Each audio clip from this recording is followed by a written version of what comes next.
Dagon. I am writing this under an appreciable mental strain, since by tonight I shall be no more.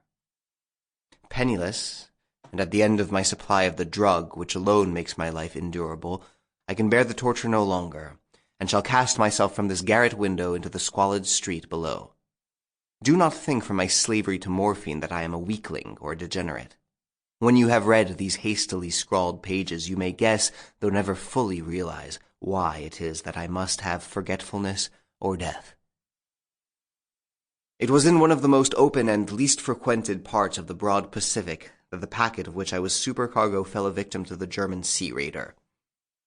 The Great War was then at its very beginning, and the ocean forces of the Hun had not completely sunk to their later degradation, so that our vessel was made a legitimate prize, whilst we of her crew were treated with all the fairness and consideration due us as naval prisoners. So liberal indeed was the discipline of our captors, that 5 days after we were taken I managed to escape alone in a small boat with water and provisions for a good length of time. When I finally found myself adrift and free, I had but little idea of my surroundings. Never a competent navigator, I could only guess vaguely by the sun and stars that I was somewhat south of the equator.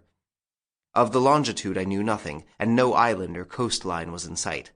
The weather kept fair, and for uncounted days I drifted aimlessly beneath the scorching sun, waiting either for some passing ship or to be cast on the shores of some inhabitable land.